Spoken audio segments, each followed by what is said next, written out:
Hello students, good morning. How are you? I hope you are fine. तो आज का जो हमारा टॉपिक है वो क्या है? हम किसी भी लीनियर प्रोग्रामिंग प्रॉब्लम को सिंपलेक्स मेथड से सोल्व करेंगे। किस मेथड से सोल्व करेंगे? सिंपलेक्स मेथड से। ये 10 मार्क्स का क्वेश्चन आता है कुरुक्षेत्र यूनिवर्सिटी में हर बार। ठीक है, तो चलो हम इसमें कुछ स्टेप है वो करते हैं। तो सबसे पहले तो हमने इसमें क्या होता है देखना होता है। जैसे मान लो यहाँ पे z की वैल्यू दे रखी है ऑब्जेक्ट फंक्शन की, वो मैक्सिमाइज होनी चाहिए। ठीक है, मैक्सिमाइज है। और उसके बाद में जो ये सब्जेक्टेड जो कांस्टेंट गिवन है या इक्वेशन गिवन है, उनकी जो राइट हैंड साइड है वो पॉजिटिव होनी चाहिए। वो भी पॉजिटिव है। अगर बाय चांस किसी की राइट हैंड साइड नेगेटिव है तो मानना सपोज यहाँ पे -2 है, तो इसमें पहले माइनस की मल्टीप्लाई करके इसको पॉजिटिव कर लेंगे। ठीक है, फिर उसके बाद में z मैक्सिमाइज है, अगर मिनिमाइज है तो उसमें माइनस की मल्टीप्लाई करके उसको भी मैक्सिमाइज कर लेंगे। तो सबसे पहले हम इस लीनियर प्रोग्राम प्रॉब्लम को सिंपलेक्स मेथड से सोल्व करेंगे। तो इसका सिंपलेक्स मेथड का जो स्टेप मैंने आपको बता दिया पहले, स्टेप फर्स्ट में क्या होता है, हम चेक करते हैं जो ऑब्जेक्टिव फंक्शन है वो मैक्सिमम है या नहीं। अगर मैक्सिमम है तो ठीक है, वरना माइनस से मल्टीप्लाई करके उसको मैक्सिमम कर लेंगे। अगर मिनिमाइज है, मैक्सिमम है ठीक है, हर एक की राइट हैंड साइड पॉजिटिव है वो भी ठीक है। तो स्टेप फर्स्ट में हम सिर्फ यही चेक करते हैं, तो इसमें हमने कोई भी जरूरत करने की जरूरत नहीं हुआ। फिर स्टेप सेकंड में हम जो गिवन इक्वेशन है उसको स्टैंडर्ड फॉर्म में कन्वर्ट करते हैं। जो ये इक्वेशन है तो यहाँ लिखेंगे कन्वर्ट द स्टैंडर्ड फॉर्म। जो भी प्रोग्रामिंग दे रखे उसको z मैक्सिमाइज दे रखे है, वेरी गुड, कुछ भी नहीं करना पड़ा हमें। अब उसके बाद में देखो इन इक्वेशन को हमने इक्वेशन बनानी है, तो इसमें हम s1 ऐड करेंगे, इसमें s2, इसमें s3। जो यूज होएगा वो इसमें भी लिख लेंगे हम, जो z होगा आपको उसमें लिख लेंगे। देखो 5x1 plus 3x2 plus 0s1 plus 0s2 plus 0s3। तीन इक्वेशन है, इसलिए हमने 0s1 s2 s3 लिख लेंगे z के साथ में। फिर सब्जेक्टेड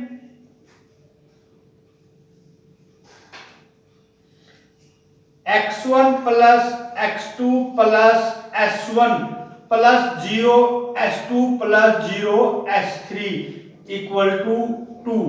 फिर उसके बाद में second 5x1 plus 2x2 plus 0s1 plus इसमें s2 ऐड किया सेकंड इक्वेशन के लिए, प्लस 0s3 इक्वल टू 10।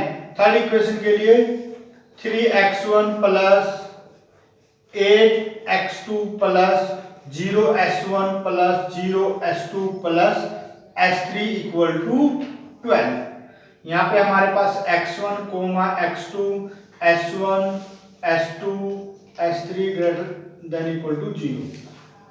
हमने जितनी भी, जैसे इसके लिए s1, इसके लिए s2, इसके लिए s3, जो चीज इसमें s1 ऐड किया तो s2 में 0 मल्टीप्लाई, s3 में 0 मल्टीप्लाई का इक्वेशन कर लेंगे। तो ये जो एक प्रॉब्लम हमको इसको स्टैंडर्ड फॉर्म में चेंज किया। फिर स्टेप सेकंड, यहां पर स्टेप थर्ड लिख लो, ये स्टेप सेकंड है। स्टेप थर्ड में क्या करेंगे हम इसमें बेसिक और नॉन बेसिक सॉल्यूशन निकालेंगे। पहले हमारे पास जैसे हमने यहाँ पे इसमें x1 और x2, ये जो नॉन बेसिक वेरिएबल है, नॉन बेसिक वेरिएबल, इनको 0 पुट कर लेंगे।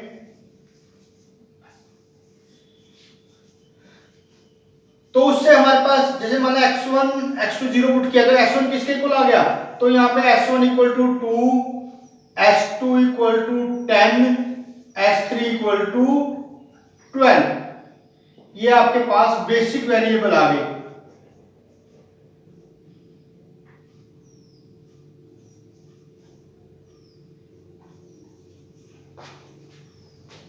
अब इस टाइप से हमारे पास s1 s2 s3 सारों की वैल्यू पॉजिटिव है, तो इसका जो सॉल्यूशन होगा बेसिक फिजिबल सॉल्यूशन होगा। तो अब हमने इसको इसका हमने इनिशियल सॉल्यूशन निकालना है। क्या निकालना है हमने इसका? इनिशियल बेसिक फिजिबल सॉल्यूशन निकालना है इक्वेशन का। तो उसके लिए हम एक टेबल तैयार करते हैं। तो सबसे पहले यहां पे लिखेंगे बेसिस, फिर यहां पे लिख लेंगे सीबी। बेसिस में आपका जो भी अननोन या नॉन बेसिक वेरिएबल है x1 x2, यहां पे s1 s2 s3, और यहां पे जो राइट हैंड साइड इक्वेशन की b, ठीक है। तो यहां पे आपके जो बेसिक वेरिएबल है s1 s2 s3, फिर उसके बाद में यहां पे ऊपर लिख लेंगे cj, जो भी z के x1 x2 कंपोनेंट होंगे कोएफिशिएंट लिख लेंगे यहां पे 5 3 0 0 0, क्योंकि x1 x2 कोएफिशिएंट है। ये z से cj में क्या आएगा? z के जो भी अननोन्स हैं उनके कोएफिशिएंट आएंगे यहाँ पे। फिर उसके बाद में x1 की वैल्यू यहाँ से लिखेंगे 1 1, यहाँ पे आएगा 1 1 1 0 0, जो ये इक्वेशन फर्स्ट के कोएफिशिएंट लिख लेंगे। b की वैल्यू यहाँ पे 2 है। फिर सेकंड के लिए यहाँ पे 5, फिर 2 0 1 0 इक्वल टू 10। फिर थर्ड के लिए थर्ड इक्वेशन के कोएफिशिएंट 3 8 0 0 1 इक्वल टू 12। यहाँ पे जो बेसिक वेरिएबल हैं उनकी वैल्यू जो शुरू में 0 0 0 लिखेंगे। फिर यहाँ पे लिखेंगे हम ZG। ये हमारे पास इनिशियल बेसिक फिजिबल सॉल्यूशन की क्या होगी? टेबल तैयार होगी। अब उसके बाद में हम ZJ की वैल्यू निकालेंगे। वो कैसे निकालेंगे? इस कॉलम की इसके साथ मल्टीप्लाई करेंगे, 0 मल्टीप्लाई प्लस 0 मल्टीप्लाई प्लस 0, इनके साथ मल्टीप्लाई करेंगे 0 आ जाएगा यहाँ पे। फिर इसकी 0, फिर 0 0, ये भी 0 0 0 0 यहां तक आ जाएगा आपका, ठीक है। फिर हम यहाँ पे लिखेंगे कैपिटल CJ। क्या लिखेंगे? Capital CJ। कैपिटल CJ किसकी करोगे? Small CJ minus ZJ। देखो स्मॉल CJ तो ये है, और जो ये ZJ की वैल्यू इसमें से माइनस कर लो यहाँ पे। तो यहाँ पे आपका थोड़ा सा इसको छोटा स्मॉल कर लो, CJ माइनस ZJ। तो 0 5 माइनस 0 3 0 0 0। इस टाइप से हमारे पास टेबल तैयार हो जाएगी, ठीक है। तो जो यहाँ पे हमारे पास CJ की वैल्यू है, इसमें जो भी मैक्सिमम वैल्यू है, मान लो सपोज करो यहाँ पे 5 मैक्सिमम वैल्यू है, तो हम यहाँ पे 5 मैक्सिमम वैल्यू के नीचे एरो का साइन लगाएंगे। तो ये इस टाइप से हमारे पास क्या हो जाएगी? की कॉलम, जो भी मैक्सिमम है। अगर बाय चांस यहाँ पे 2 सेम मैक्सिमम वैल्यू आ जाए, तो उनमें से आपकी आर्बिट्री है, आपकी मर्जी है। मान लो यहाँ पे 5 हो तो आपकी मर्जी है ये ले लो, आपकी मर्जी है ये ले लो, जो भी आपको अच्छा लगे उसमें से ले सकते हो। तो आपने हम यहाँ पे क्या निकालना है? हमने रेशियो निकालना है। अब जो ये CJ कॉलम है, ये x1 कॉलम है, ये पूरी कॉलम है जिसको की कॉलम बोलते हैं। इससे हमने b को डिवाइड करना है। इसको डिवाइड करना है b को। तो यहाँ पे रेशियो निकालेंगे। तो यहाँ पे 2/1 2, फिर 10 डिवाइड बाय 5 2, फिर 12 डिवाइड बाय 3 इक्वल टू 4। अब इसमें से जो रेशियो मिनिमम होगा, देखो यहाँ पे मिनिमम रेशियो 2 है, ये सेम है, इसमें मर्जी आपकी कोई सा 2 ले लो, क्योंकि रेशियो आपने यहाँ पे रेशियो क्या लेना है? मिनिमम लेना है, ठीक है। आपकी मर्जी है। जो यहाँ पे 2 2 है तो मैं फर्स्ट वाला ले लूंगा। तो ये आपकी की रो आ जाएगी। क्या आ जाएगी? की रो। ये आपकी क्या है? की कॉलम। जहां पे इन दोनों का इंटरसेक्शन होगा वो आपका की एलिमेंट है। अब यहाँ पे की एलिमेंट 1 आ गया। तो देखो ये हमारी टेबल कब तक चलेगी? जैसे ये CJ है, इसकी वैल्यू अगर सारी वैल्यू नेगेटिव आ जाए, मान लो सोच करो यहीं पे नेगेटिव आ जाती, तो पहली टेबल में तो पॉसिबल, नेक्स्ट सेकंड टेबल में अगर नेगेटिव आ जाए या 0 आ जाए तो हमारा मतलब प्रोसेस होगा, स्टॉप हो जाएगा, उसके बाद हमने टेबल नहीं बनानी है। अब यहाँ पे देखो बाय चांस यहाँ पे जो की एलिमेंट है 1 आ गया, अगर बाय चांस यहाँ पे 2 आता या 3 आ जाता तो हम पूरी इक्वेशन को 3 से डिवाइड कर देते ताकि यहाँ पे 1 आ जाए। वो इसलिए करते हैं, इसका जो सोल्व करना इजी हो जाता है। अब हमारे पास यहाँ पे 1 आ गया, तो इसमें नेक्स्ट टेबल में हमने क्या करना होता है? इसके जो भी एलिमेंट है बिलो उनको 0 करना है, अबो है उनको 0 करना है। तो यहाँ पे अपने पास ये की एलिमेंट आ गए 1, बहुत अच्छा हुआ 1 आ गया। अब हम नेक्स्ट टेबल तैयार करेंगे, दोबारा से लिखेंगे यहाँ पे बेसिस, यहाँ पे आपका x1, x2, s1, s2, s3, b, यहाँ पे लिख लेंगे हम cb, यहाँ पे आपका हो जाएगा cj।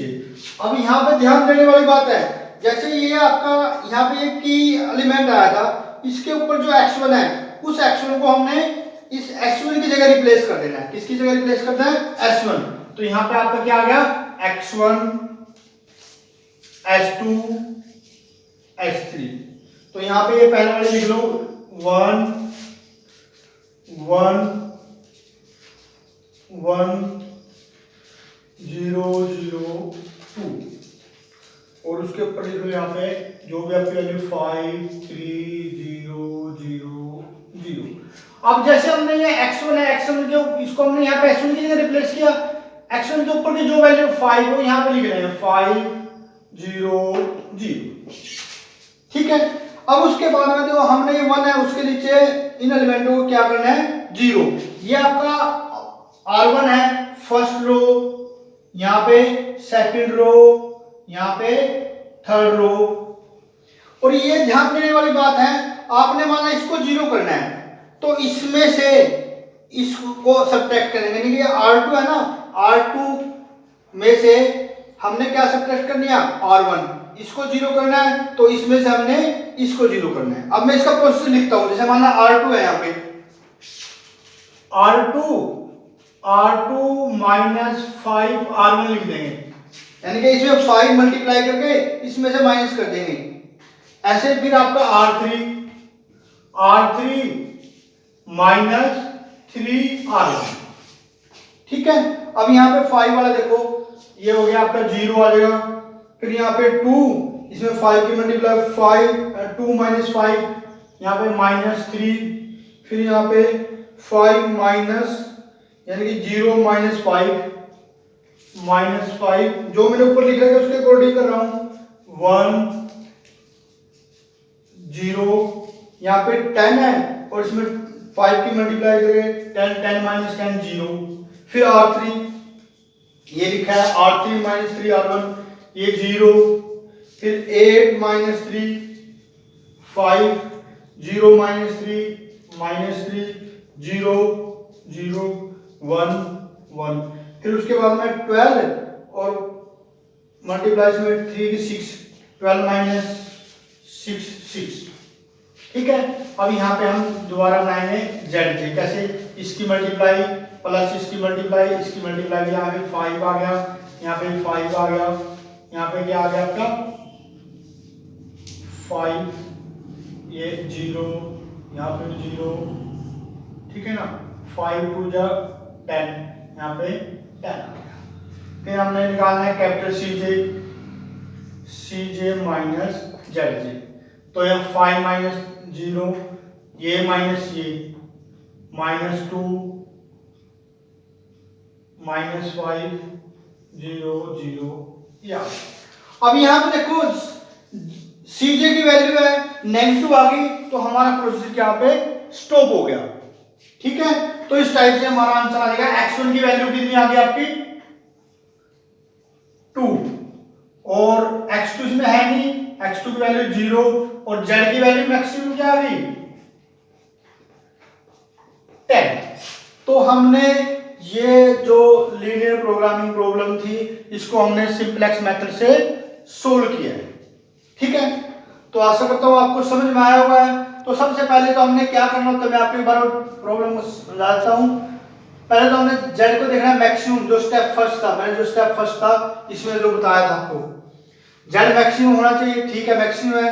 हर एक जो ये जो इन इक्वेशन दे रहे हैं उनकी राइट हैंड साइड पॉजिटिव है होनी चाहिए, वो भी पॉजिटिव है। कोई की मान लो किसी की माइनस है तो उसमें माइनस से मल्टीप्लाई करके पॉजिटिव कर लेंगे। फिर हमने इसको स्टैंडर्ड फॉर्म में चेंज किया। ठीक है। तो फिर हमने x1 x2 को 0 पुट करके जो ये इक्वेशन बना रखी है इसमें x1 x2 को 0 पुट किया तो s1 की वैल्यू 2, s2 की वैल्यू 10। ये x1 x2 non basic variable, ये बेसिक वेरिएबल। तो ये आपका इस टाइप से हमारे पास बेसिक सॉल्यूशन आ गया। फिर हमने इसका इनिशियल फिजिबल सॉल्यूशन निकालना है। फिर हमने ये टेबल तैयार की है। टेबल में हम यहाँ पे लिखेंगे बेसिस, उसके नीचे यहाँ बेसिस सामने x1, x2, s1, s2, s3। हमारे पास 3 इक्वेशन थी, ये लिख ली। जो cj होगा, जो z होगा आपका ऑब्जेक्टिव फंक्शन, उसके कोएफिशिएंट लिख लेंगे यहाँ पे। फिर s1, s2, s3, s1 की शुरू में 0, इनके कोएफिशिएंट लिख लेंगे। फिर यहाँ से हमने देखना है जो भी cj की वैल्यू मैक्सिमम होगी वो लेनी है। वो आपकी यहाँ पे 5 थी मैक्सिमम वैल्यू, की एलिमेंट ले लिए, सर की कॉलम आ गई आपकी। तो हमने इस कॉलम से इस b को डिवाइड करना है, इससे इसको डिवाइड करना है। जो रेशियो आएगा, जो स्मॉलेस्ट आएगा वो लेना है। तो यहाँ पे स्मॉलेस्ट 2 आ गया, ये भी आ गया, 2 आ गया, इसमें मर्जी से अपनी मर्जी है, आप ये भी ले सकते हो, मैंने ये ले लिया, ठीक है। तो यहाँ पे 1 आ गया, ये आपका की एलिमेंट आ गया। फिर उसके बाद नेक्स्ट टेबल में इसके नीचे 0 करना है, ऊपर होता कोई एलिमेंट ऊपर भी 0 कर दे, ठीक है। तो नेक्स्ट, अब यहाँ से हमारे पास cj की वैल्यू आ गई नेगेटिव, तो इस टाइप से हमारे पास आंसर आ गया।